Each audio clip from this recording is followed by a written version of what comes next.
C'est incroyable comme des situations de la vie quotidienne pourraient nous donner des enseignements sur la façon de s'organiser au bureau ou en tout cas dans un contexte plus administratif avec nos dossiers.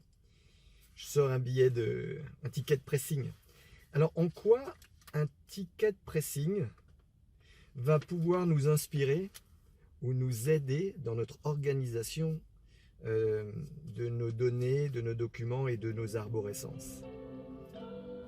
Écoutez, je vais aller retirer mes vêtements et on voit ça tout de suite après. Voilà, j'arrive dans le pressing et vous voyez, tous les vêtements sont étiquetés avec un numéro. Ils sont disposés sur des portants par ordre croissant ou décroissant, selon le côté où on prend le portant. Et le numéro ou le code est toujours du même format. On a donc 4 chiffres écrits en bien gros. Il n'y a plus qu'à aller récupérer nos vêtements dont le numéro correspond à celui de notre ticket. Alors la logique est très très simple. Et si on avait amené une couette ou un tapis, eh bien on les aurait retrouvés exactement de la même manière. Cette logique, elle est applicable quel que soit l'article que vous auriez emmené à nettoyer. Alors cette méthode pressing fonctionne très bien, on retrouve facilement et sans effort. Alors pourquoi on n'appliquerait pas ce principe de codification pour nos dossiers dans nos arborescences informatiques?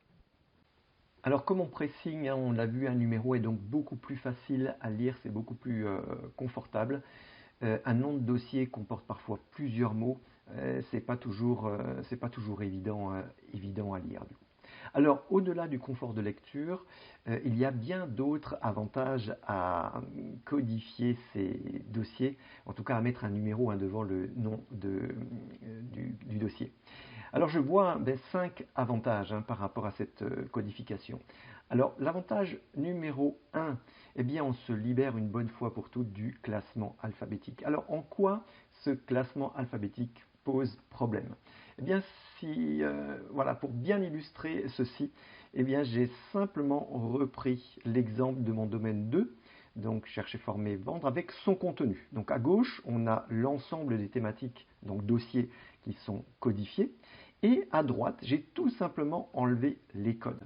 Alors, le premier point, c'est que, vous voyez, ici, on est donc complètement dépendant de ce classement alphabétique et on ne peut pas, du coup, ordonnancer en l'état l'apparition de ces différents thèmes, de ces différents dossiers. Il faudrait changer les mots, mais bon, c'est pas toujours évident de faire correspondre des mots à un ordre. Donc, on se libère complètement de ça.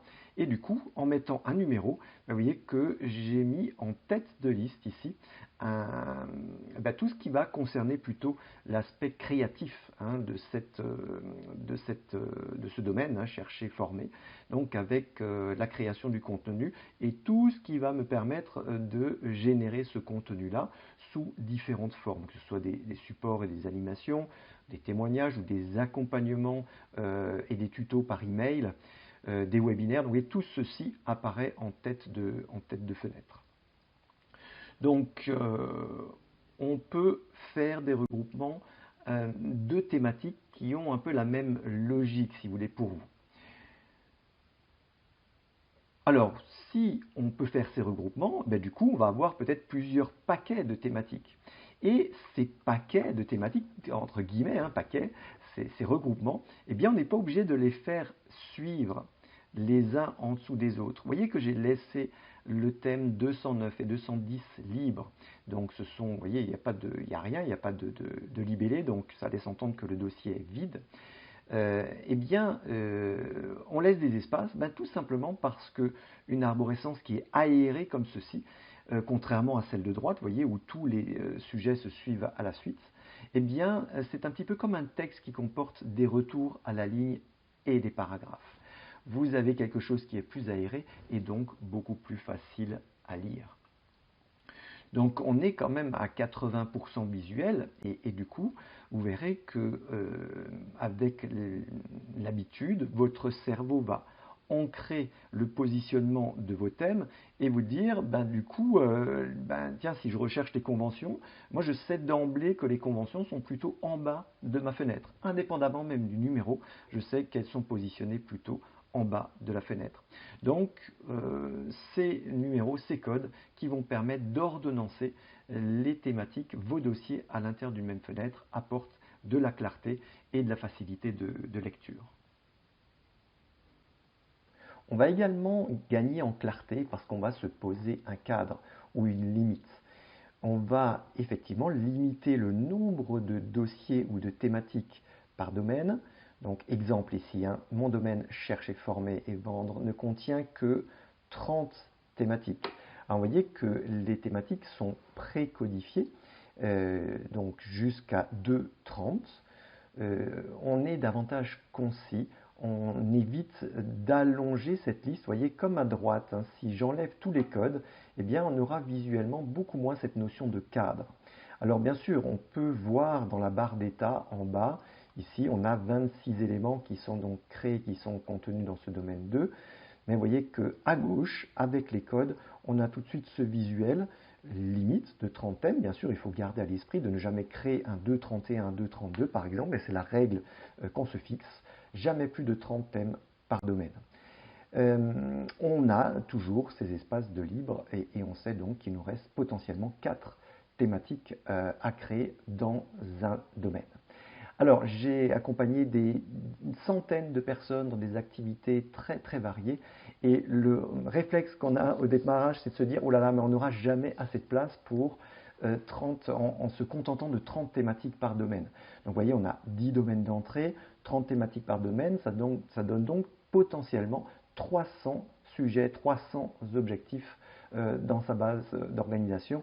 Et croyez-moi, statistiquement, on n'a jamais atteint ce nombre-là. On est à 90% dans des systèmes d'organisation, quelle que soit l'activité, quelle que soit l'entreprise, on va se situer entre 80 et 150 thématiques, tout domaine confondu. Donc, voyez, on est bien en deçà des 300 thématiques potentiellement qu'on pourrait créer potentiellement. Donc, codifier permet également de se créer un cadre, c'est très important. Donc, avoir une arborescence codifiée selon cette logique va également faciliter les manipulations telles que l'enregistrement sous. Alors par exemple, je vais enregistrer la pièce jointe qui se trouve dans un mail. Voilà, on ouvre la pièce jointe, on va enregistrer sous. Et vous voyez ici, on va aller dans cette arborescence directement dans le domaine 3. Je sais que c'est de l'admin et la finance. Je sais de mémoire, puisque c'est assez fréquent, même trop fréquent d'enregistrer des factures d'achat. Donc, je sais que je suis dans le thème 302. Je suis dans les factures achats pro. Voilà, et ça y est, j'y suis. Et je vais pouvoir récupérer donc un libellé de facture qui correspond. Voilà, je n'ai juste qu'à changer la date ici et le montant, puisque j'ai l'habitude de rajouter le montant de la facture dans le libellé du fichier. Impeccable, donc ma facture est enregistrée. Alors, vous voyez, quand vous travaillez en entreprise, dans un service où vous avez peut-être des arborescences qui descendent plus en profondeur, eh bien, vous allez plus facilement pouvoir naviguer dans votre arborescence ou dans vos arborescences quand les documents, les dossiers sont codifiés.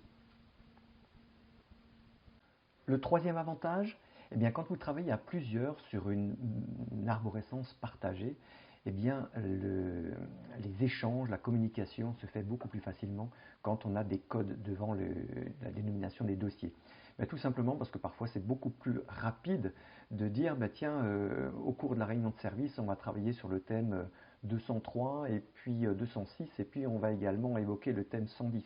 Alors c'est très très fréquent que j'entende les personnes parler ainsi lorsque je reviens pour les suivis dans les entreprises où cette communication se fait beaucoup par numéro. Alors évidemment, ce n'est pas systématique, mais c'est quand même très très fréquent, surtout encore une fois pour les thèmes sur lesquels ils vont fréquemment et ils échangent fréquemment. Ça peut être un suivi de projet qui peut avoir une dénomination assez longue, eh bien c'est plus facile d'évoquer un numéro. On va également pouvoir renommer aussi un projet par exemple dont le nom ne correspond plus trop au nom qu'on lui avait donné au départ. Donc on peut renommer un dossier sans que ce thème ne change de place dans la base d'organisation. Donc vous voyez par exemple ici le 206 accompagnement et tuto email, peut-être que pour certains ce n'est pas suffisamment évocateur et du coup on va vouloir le renommer peut-être en je ne sais pas, en e-coaching ou quelque chose comme ça en fait, hein, ou plutôt qu'accompagnement, voilà, coaching, et tuto email. Très bien. Alors, vous voyez, le fait d'avoir changé le nom, ben, finalement, ne va en rien changer la place de ce thème dans l'arborescence. Donc c'est en cela, encore une fois, que la codification des dossiers apporte de la stabilité visuelle hein, de votre base d'organisation, mais également de la stabilité en termes de communication au sein d'un service, ou même si vous travaillez en couple ou à deux hein, dans votre entreprise, eh bien ça a un intérêt de ce côté-là. Dans certains cas, vous avez des thématiques qui peuvent être confidentielles. Autrement dit, le contenu d'un dossier peut être protégé, hein, on est d'accord, vous souhaitez ne pas laisser l'accès à certains des fichiers contenus dans vos dossiers, mais parfois la confidentialité peut aller jusqu'à la dénomination de ce dossier. Autrement dit, vous ne souhaitez même pas que l'on voit apparaître le nom de votre dossier. Eh bien là aussi, il vous suffit de réserver un code pour faire cela. Alors, soit vous laissez le code libre complètement et vous savez que le 210 est utilisé pour quelque chose, en tout cas représente une thématique pour vous, ou alors vous allez pouvoir aussi bien renommer ce thème en mettant simplement peut-être, je ne sais pas, un X ou quelque chose qui traduise le fait que ce code est bien utilisé pour une thématique, mais que cette thématique n'est pas précisée dans le libellé de ce dossier. Donc ça, c'est très important quand on travaille là aussi sur des arborescences partagées. Eh bien, on peut souhaiter garder la confidentialité sur certains libellés de dossiers. Ça peut être également le cas quand on navigue dans son arborescence et que l'on ne souhaite pas qu'un tiers puisse voir sur votre écran des titres de thématiques que vous préférez garder confidentiels. Alors l'avantage numéro 5, c'est un petit peu la cerise sur le gâteau. Ben, effectivement, pour un thème donné, vous pouvez avoir des fichiers informatiques et des supports papier. Par exemple, je reprends notre domaine admin et finance avec les factures. Donc en 302.02, j'ai donc mes factures achats ici. Donc bien évidemment, on a des factures achats de plus en plus numérisées. Soit on nous les envoie par mail, soit on les récupère sur des plateformes en ligne. Mais il y a encore quelques factures que l'on reçoit au format papier. Et du coup, il faut pouvoir mettre cela en cohérence avec ce format papier justement. Tout simplement, notre thème 302.02 facture d'achat au format informatique, eh bien, on va retrouver exactement le même libellé sur le dossier papier. Donc, on va avoir notre dossier suspendu avec notre onglet codifié 302.02. C'est un dossier suspendu, ça pourrait très bien être un classeur ou une boîte archive, peu importe. Mais vous voyez que je n'ai même pas reproduit la dénomination alpha sur l'onglet du dossier papier parce que d'une part c'est très difficile d'écrire sur ces petits onglets très étroits et d'autre part c'est là aussi très peu lisible. Donc vous voyez cette mise en cohérence du classement informatique et du classement papier est vraiment importante, essentielle parce que ça va vous permettre de retrouver plus rapidement une information, qu'elle soit informatisée ou au format papier, selon la même logique et encore une fois avec un confort visuel qui s'appuie sur la codification des dossiers, qu'ils soient informatisés ou au format papier. Voilà, dans cette vidéo, on a passé en revue les 5 avantages apportés par une arborescence codifiée. Alors si vous souhaitez de l'aide pour optimiser votre arborescence informatique ou si vous voulez que tous les membres d'un même service retrouvent leurs documents selon la même logique, sans effort de mémoire et aussi facilement qu'un vêtement au pressing, je peux vous aider. Alors posez-moi vos questions en commentaire ou dans le formulaire contact et je vous mets le lien en description. Allez, abonnez-vous, partagez et cliquez sur j'aime si cette vidéo vous a plu. Je vous dis à très bientôt. Organisez-vous, prenez la main et retrouvez un esprit libre et serein.